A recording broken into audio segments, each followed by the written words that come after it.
Oui, la nuit dernière, le Hezbollah libanais est officiellement entré dans la guerre contre Israël en lançant des missiles et des drones contre le nord du territoire israélien. Pas de victimes à déplorer côté israélien. Et depuis, eh bien, la riposte israélienne sur le Liban se fait impitoyable. Vous le disiez, un bilan qui s'élève à plus de 52 morts, 150 blessés. Et l'armée israélienne qui a visé aujourd'hui de nombreux fiefs du Hezbollah dans tout le territoire libanais. L'armée a annoncé dans l'après-midi s'en prendre aux banques de la branche Al-Qard al-Hassan qui, selon l'armée israélienne, est affiliée au Hezbollah. L'armée israélienne qui ordonnait alors aux civils libanais de fuir les zones s'ils se trouvent à proximité des branches de cette banque. 18 lieux d'évacuation notamment.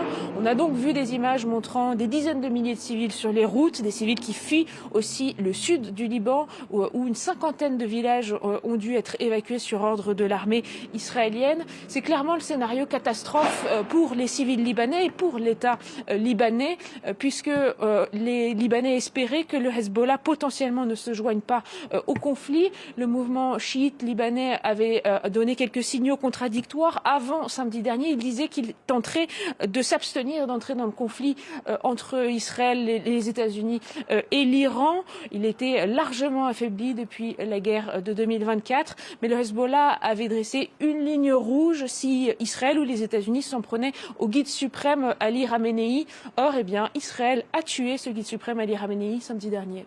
Oui, voilà pour le Liban. Israël affirme également, cette fois en Iran, avoir frappé les bureaux des services de renseignement militaire à Téhéran. Et puis en riposte, l'Iran, elle continue de tirer des missiles en direction du sol israélien, Claire. Oui, aujourd'hui encore, on a vu plusieurs alertes aux missiles, plusieurs interceptions dans le ciel israélien, mais néanmoins pas de victimes aujourd'hui côté israélien, contrairement à hier quand 8 personnes avaient été tuées à Beth Shemesh. Il y a néanmoins eu un lieu d'impact majeur aujourd'hui en Israël, dans la ville de Beersheva qui se trouve dans le sud du pays. 19 blessés selon les secouristes israéliens, et on voit sur les images bien que l'impact du missile a généré un cratère massif en plein centre-ville de cette ville de Beersheva. Néanmoins, je dirais qu'il n'y a pas de mouvement de panique dans la population israélienne.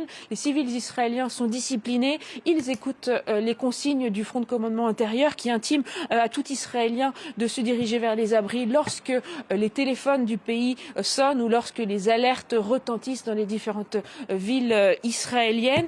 Néanmoins, tout le monde en Israël est conscient du risque de ces missiles balistiques puisque le système de défense antiaérien n'est pas infaillible. Il intercepte environ 90% des missiles balistiques selon des experts. Dans les 10% restants, il y a des missiles qui tombent dans des zones non habitées et qui sont donc sciemment non interceptés par les Israéliens. Mais il y en a aussi qui arrivent dans des zones civiles. On l'a vu hier à Beth Shemesh, 8 morts et des dégâts matériels absolument considérables. Ce sont des images qui choquent beaucoup les Israéliens et qui leur font prendre conscience d'à quoi pourrait ressembler leur pays s'il n'y avait pas une suprématie dans le ciel et de la défense israélienne qui est fait avec les États-Unis.